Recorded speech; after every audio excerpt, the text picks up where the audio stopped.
what I did with my own fit process, which is known as the FIST process, which euphemistically, of course, if you go through it, you've been what? And I'm not going to say it. We had to generate a set of metrics called stack and reach. And from my point of view, these are terms of art, and they refer to the actual, for fit purposes, length of the bike, the absolute length of a bike, and the absolute height of a bike. And it has to do with the spatial relationships between the bottom bracket and the head tube top, just on an XY coordinate system. You can take all the bikes known to man, and you can reduce them down to bikes that have a stack of something and a reach of something else.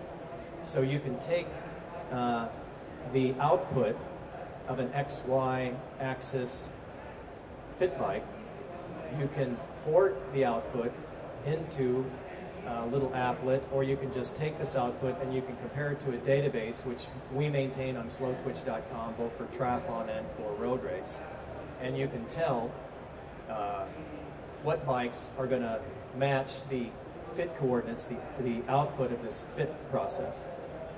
So what's new in terms of fit systems nowadays, and specialized / retool will get there if they're not there already. And the Guru fit system is there already.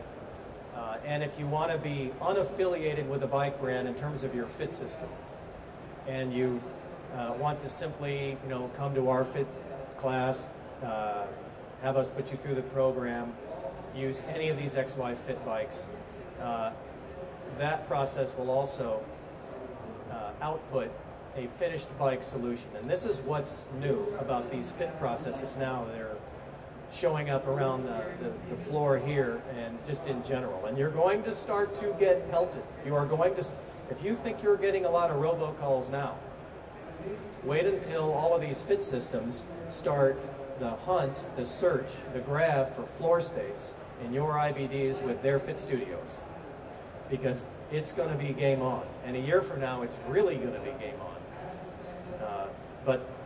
What all of these fit processes and these fit studios, what they need to do for you, and what they will do for you if you demand it, and what they should do for you, is provide what we call an ecumenical solution. Most of you guys are not running concept stores. Most of you guys are running IBDs that have 2, 3, 4, 5, 6, 7 or more brands. So you need fit processes that spit out an output of all the brands, and ideally only the brands that you have in your store. So here's what you need to ask for. You need to ask for a fit system, and expect a fit system, and a protocol and a process that utilizes an XY oriented fit bike. You go through what I consider the first part of a fit protocol, which is the identification of what I call fit coordinates. So, for example, for any of you, your saddle height is a given number. Where the saddle sits relative to the bottom bracket is a given number. The distance from the saddle to the handlebars is a given number. And then the distance from the saddle height, the saddle to the handlebar in terms of elevation is a given number.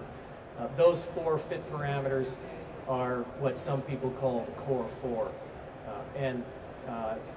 If you forget for a moment things like the minor parameters like handlebar width, long reach, short reach, handlebars, low drop, shallow drop handlebars, and things like that. Those 4 parameters are what constitute a set of road bike fit coordinates.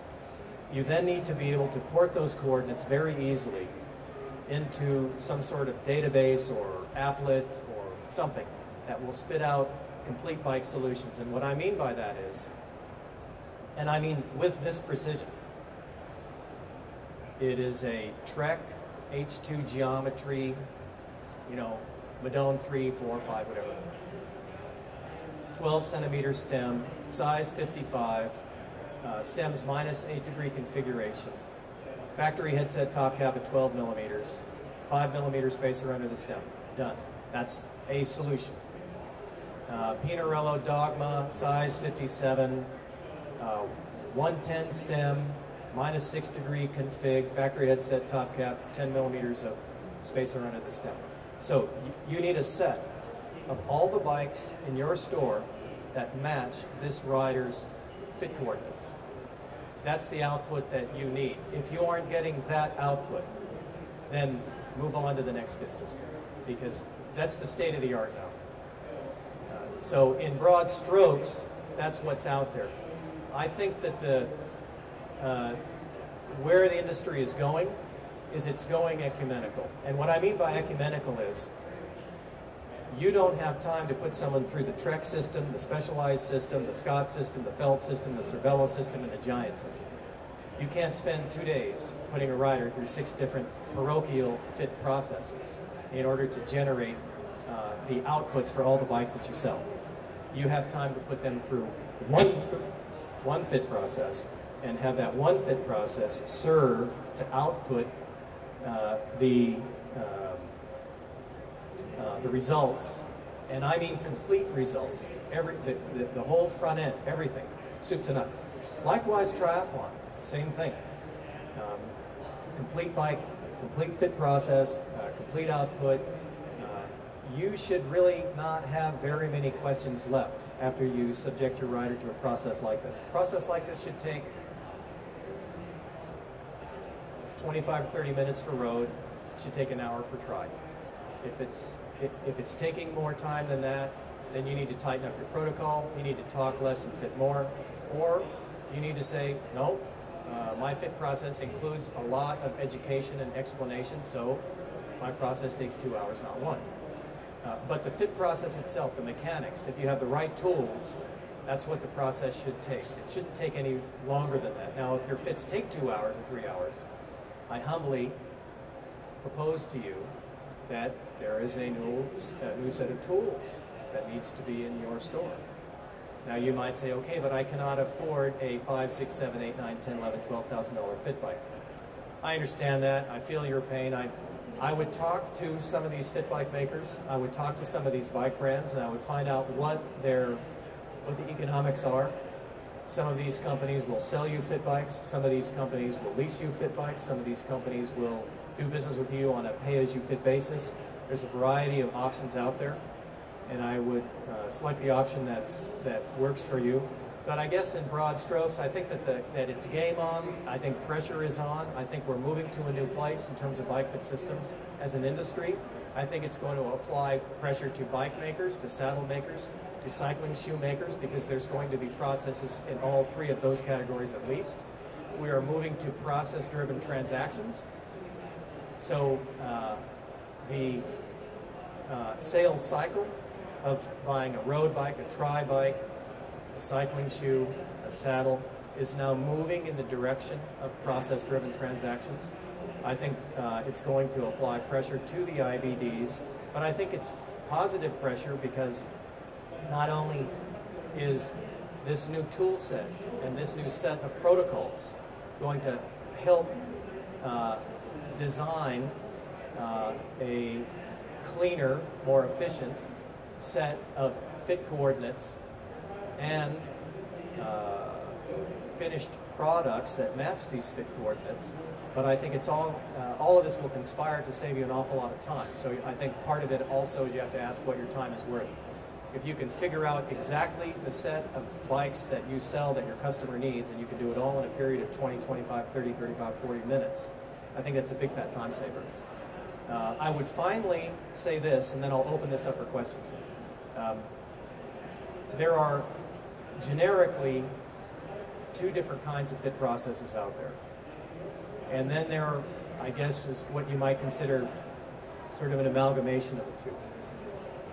One fit protocol considers all of you and all of your customers snowflakes. Everybody's different.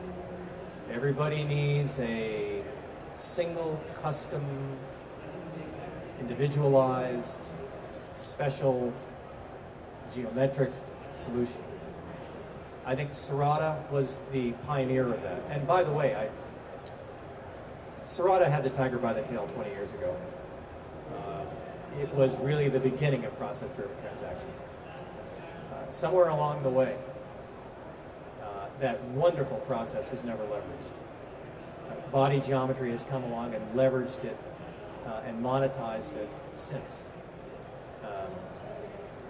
But that Serrata process and everything that's flowed from it is sort of fruit of thematically the snowflake approach. The second approach is there are 24, 36, 48 corrals, right? So Madone 5, size 56, that's a corral. And we're going to take everybody and we're going to usher them into one of these corrals. And you know what? We got 36 of these corrals, so it's not like we only got one or two. So there's 36 corrals. We're taking everybody. We're ushering them into one of these corrals. And this corral here is inhabited by a bike made by Cannondale and a bike made by Specialized. And if it's a Roubaix, it will not be a tarmac. And if it's a bench, it cannot be a Roubaix because those are two completely separate geometries. And then if it's a Cervelo, it could be an S3, but if it's a Cervelo S3, it cannot be a Trek Madone 6 because of those are completely different geometries. So these are the corrals. There's a blending of that process. So for example, if I fit someone, my fit output can either corral you into a set of complete bike options, or it can generate for you a specific geometry. And you know what? There are two great reasons to sell custom bikes in your independent bike shop. One reason is because the customer needs it, and the other is because the customer wants it. And those are both. It's, you know, as long as there's room on the credit card, those are both great reasons to sell custom bikes. There are specific people who tend to be great candidates for custom bikes, i.e. women who are, or anybody who's shorter than 5'6", and people who are extremely long-legged and short torso, or even marginally long-legged and short torso. Production bikes work for them less elegantly than do a lot of custom bikes. Anyway, sort of in general, that's landscape. I think you might have some specific questions about specific fit systems. Happy to answer them. Go have some questions.